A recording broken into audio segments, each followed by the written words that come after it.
Merci. Restez fidèles au programme. Dites 20, c'est parti pour cette édition du soir. Et titre. Dans cette édition, nous allons donc parler de la situation des syndicats des transports routiers. Retenez que certains syndicats ne vont plus aller en grève après les discussions avec le ministre des Transports terrestres et aériens. Ces derniers ont trouvé des points de consensus.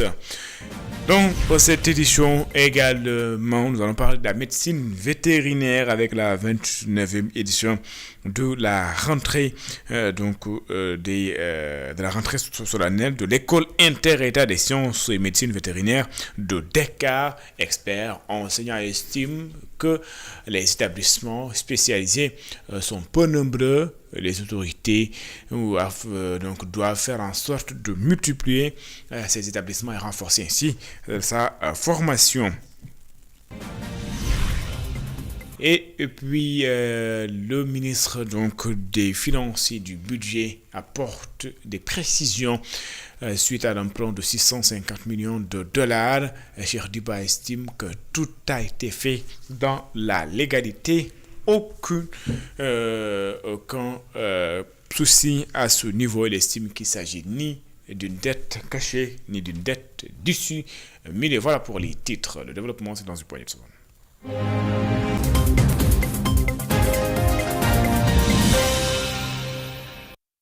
Bonsoir et bienvenue. Le ministre des Transports terrestres et aériens a rencontré les syndicats et les acteurs de transport routier après le dépôt d'un préavis de grève qui devait normalement entrer en vigueur le 31 mars prochain. Un accord a finalement été trouvé. 3 points de revendication ont été pris en compte par les autorités. En attendant les prochaines discussions, plusieurs organisations syndicales ont d'ailleurs décidé de surseoir au mot d'ordre de grève. Yangoba Djemé, ministre des Transports terrestres et aériens, est ici au micro de Babacar Sek. Mais j'ai donné suite à une revendication légitime, qui est que nous travaillons à avoir de la logistique au niveau de chaque région pour que le contrôle soit fait sur place, mais avec les mêmes rigueurs et la même checklist de contrôle. Pour compter de la deuxième quinzaine du mois d'avril, un banc mobile, notamment un véhicule doté de toute la logistique, grâce à l'appui du président de la République et du Premier ministre, va trouver les chauffeurs dans les régions pour faire le contrôle sur place avec la même rigueur. Donc la mesure de contrôle approfondi des véhicules minicars, communément appelé Cheikhou Sarifou, est maintenue. Nous avons aujourd'hui donné suite immédiatement à une bonne pratique dans les stations de pesage, notamment pour les véhicules lourds. La mise en place du bonhomme à l'entrée pour éviter que systématiquement les véhicules passent, empruntent la voie payante.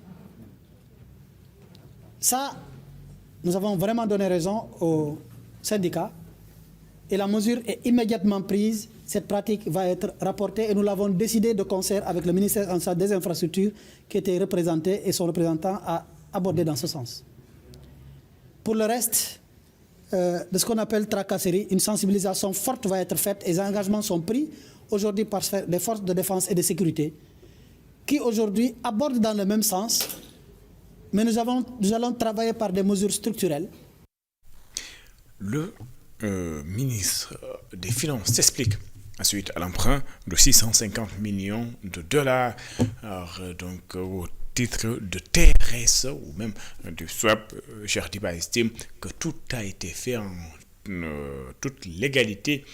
Il n'existe pas d'emprunt caché ou même dissimulé. Selon lui, le Sénégal a fait recours à ce mécanisme de financement parce que plusieurs paramètres lui permettaient de le faire, mais également à la somme que les autorités avaient demandé au niveau du marché financier international. Des mécanismes permettaient de faire ce type d'opération. Cheikh Diba, ministre des Finances et du Budget, est ici au micro de Bafalfal. Aucun bien de l'État, je dis bien aucun bien de l'État du Sénégal, n'a été donné en gage dans le cadre de la mobilisation de ces financements. Il n'y a aucun transfert de propriété légale des titres qui seraient différents d'une émission classique sur le marché des titres publics. À l'instar d'autres pays, fait recours à différents types de swaps depuis de nombreuses années, notamment en 2011, 2015 et en 2018. Le Sénégal a communiqué sur ces opérations de TRS auprès des représentants du peuple, mais également auprès de ses partenaires financiers. Le recours à ces instruments a également été rendu public dans le rapport économique et financier annexé à la loi de finances pour l'année 2026. Les informations relatives au TRS ont par ailleurs été communiquées au FMI dans le cadre de nos échanges réguliers réalisés pendant l'année 2025 sur l'exécution de notre plan de financement. C'est pour dire que le recours au TRS s'est fait dans la légalité, la transparence, la parfaite maîtrise des risques et une communication responsable avec la représentation nationale et nos différents partenaires. Une telle démarche ne saurait être assimilée à de l'opacité, de la dissimulation et ou de financement secret. Le gouvernement réitère en tout état de cause son engagement ferme en faveur de la transparence, de la bonne gestion des finances publiques et de la dette. Célébration de la journée mondiale de l'eau. Cette année, l'accent est mis autour de l'accès universel à l'eau. Le ministre de l'Hydraulique et de l'Assainissement a d'ailleurs profité de la journée pour annoncer les grandes réformes dans le secteur de l'eau et de l'assainissement. Selon Cheikh Tidiane Dièye, le Sénégal est en train de faire d'importantes réalisations dans ce secteur. Cheikh Tidiane Dièye, ministre de l'eau et de l'assainissement, est au micro de Babacar Seck. Si le gouvernement du Sénégal, avec l'ambition affirmée d'améliorer durablement les conditions de vie des populations, s'est résolument engagé dans une dynamique de transformation profonde du secteur de l'eau et de l'assainissement, et ce, à travers des projets très structurants. Il s'agit, entre autres, de l'initiative des autoroutes de l'eau, monsieur le directeur de cabinet de Madame le ministre vient d'en faire mention, de la construction d'usines de dessalement de l'eau de mer, de programmes de réalisation d'ouvrages hydrauliques, en particulier en milieu rural, pour rapprocher les points d'eau des ménages et réduire ainsi le temps et la distance de collecte supportés en général par les femmes et les filles. Mais nous avons également des projets de valorisation et de gestion durable des ressources en eau, consistant à garantir de manière pérenne la ressource pour des activités productives ainsi que pour le développement d'une économie circulaire. Ces investissements visent à faire de l'eau un véritable levier de justice sociale et d'autonomisation économique, plus particulièrement pour les femmes, ce qui en fait un vecteur d'égalité qu'il faudra accompagner avec une approche participative qui inclura le genre dans toute sa dimension. Mesdames et messieurs, il convient de noter que toute forme d'inégalité dans l'accès à l'eau serait constitutive d'une contrainte sociale et d'une entrave majeure au développement. C'est pourquoi la vision africaine de l'eau et sa politique connexe, lancée à Addis Abeba en février dernier, souligne l'impératif de traduire les engagements relatifs à l'égalité des sexes et à l'inclusion sociale en résultats concrets sur le terrain. Forum sous-régional sur les enjeux et réformes de l'administration publique en Afrique de l'Ouest, initié par l'amicale des administrateurs civils du Sénégal. L'objectif est de travailler plutôt en synergie pour anticiper un certain nombre de problèmes. Les acteurs veulent en ce sens mettre sur pied l'amicale des administrateurs civils de l'Afrique de l'Ouest pour plus de coordination. Cheikh Sadibou Diop est le président de l'amicale des administrateurs civils du Sénégal. Il est ici au micro d'Emilie Ndiaye et de Cheikh Ahmed Tidiane Diouf. L'administration est en transition de moderniser. L'administration a toujours initié des réformes depuis 1960 et les administrateurs civils ont toujours été les fers de lance de ces réformes, aussi bien du point de vue de l'administration centrale, de l'administration territoriale, de la décentralisation avec les collectivités territoriales, du secteur parapublic. Il y a un besoin de plus en plus accru de renforcer les niveaux de performance, d'autant plus que nous sommes dans des réformes qui partent par exemple des budgets moyens vers des budgets objectifs, les usagers des services publics qui sont de plus en plus exigeants. Il y a des demandes de redevabilité, de transparence, des demandes de satisfaction des besoins légitimes des populations et d'accès également aux services sociaux de base sur l'étendue du territoire. Et pour cela, il faut changer de paradigme, il faut changer de méthode. Ce n'est plus tellement une question de moyens, mais c'est une question également de démarche, de méthodologie, de stratégie Et qu'une fois ces stratégies et cette vision sont partagées et bien comprises, qu'une démarche opérationnelle soit mise en œuvre. Et ça, c'est le rôle fondamental des administrateurs. Il appartient aux administrateurs civils de rendre adaptables les politiques publiques aux affaires administratives. L'UEMOA, par exemple, est à l'origine de réformes majeures de modernisation, de transformation de notre administration. Et j'en veux pour preuve le cadre harmonisé des finances publiques. Au niveau de la CEDEAO, il y a beaucoup de règlements, de directives qui ont été également sortis. Donc nous travaillons en synergie, nous voulons nous inscrire dans le cadre de ces institutions communautaires.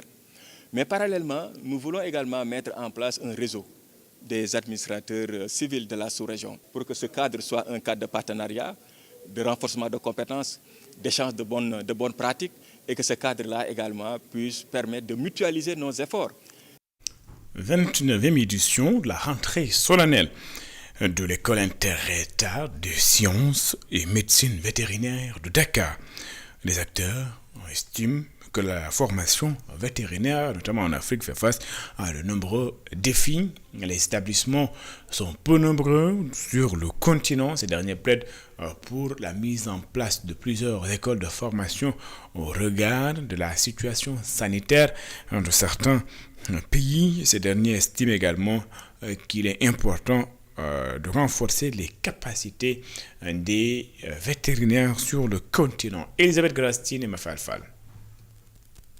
La 29e édition de la rentrée solennelle de l'école inter-État des sciences et médecine vétérinaire, placée sous le thème « Les capacités vétérinaires en Afrique » a mis en lumière les nombreux défis auxquels fait face ce secteur sur le continent. Au regard donc de ces enjeux, nous avons fait un diagnostic justement des capacités vétérinaires qui nous ont révélé malheureusement des faiblesses d'ordre infrastructurel.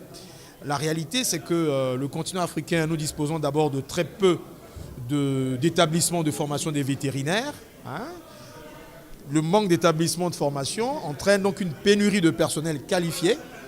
Et tout ça impacte la mise en place même des politiques de santé publique.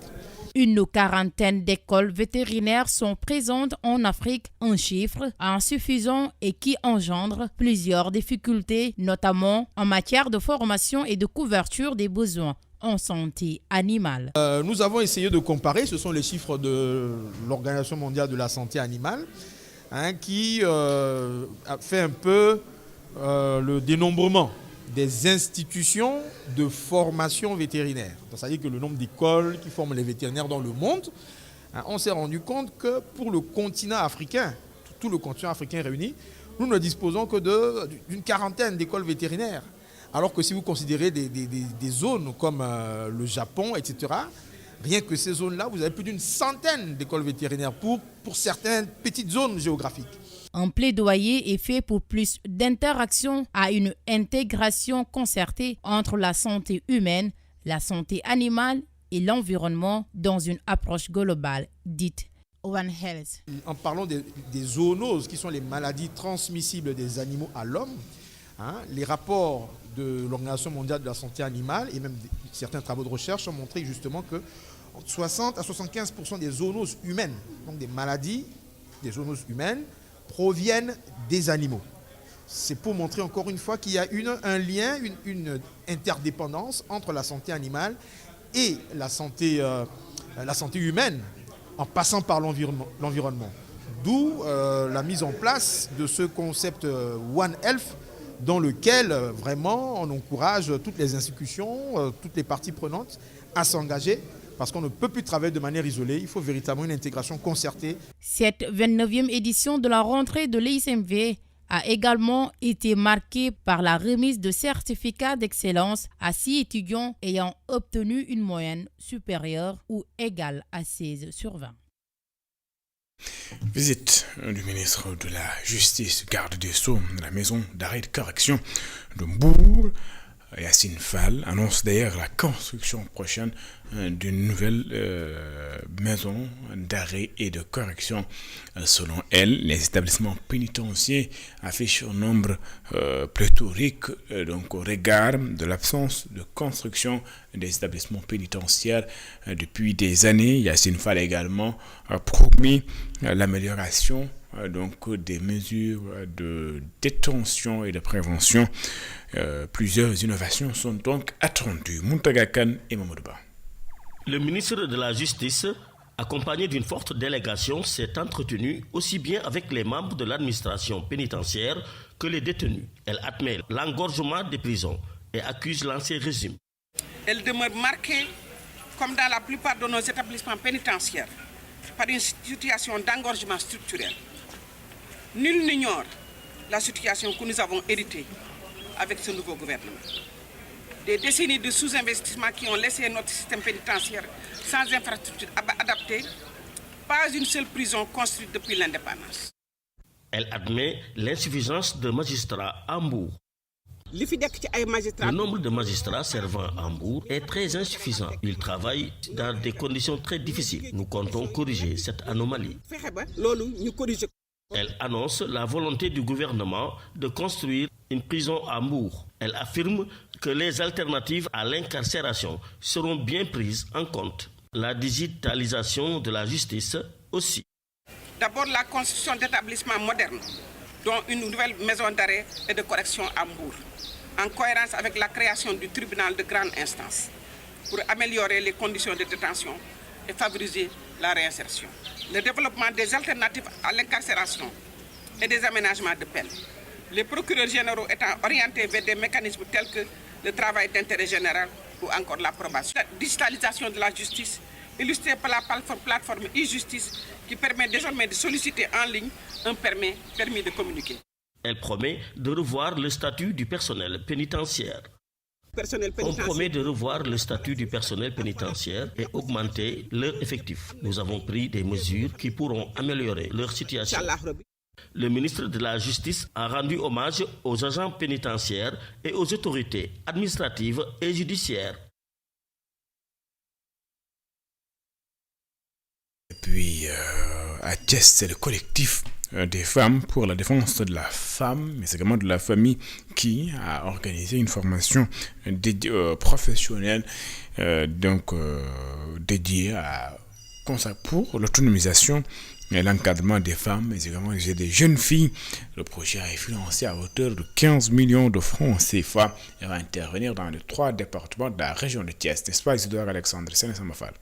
Le projet Voix et Choix vise l'amélioration des conditions des jeunes filles. C'est un projet que nous avons gagné à l'issue d'un long processus, quoi qu'on puisse dire, avec plus de 400 candidatures et que le Sénégal a été représenté par le collectif des femmes pour la défense de la famille avec d'autres pays de la sous-région, notamment la Guinée, la Mauritanie, etc.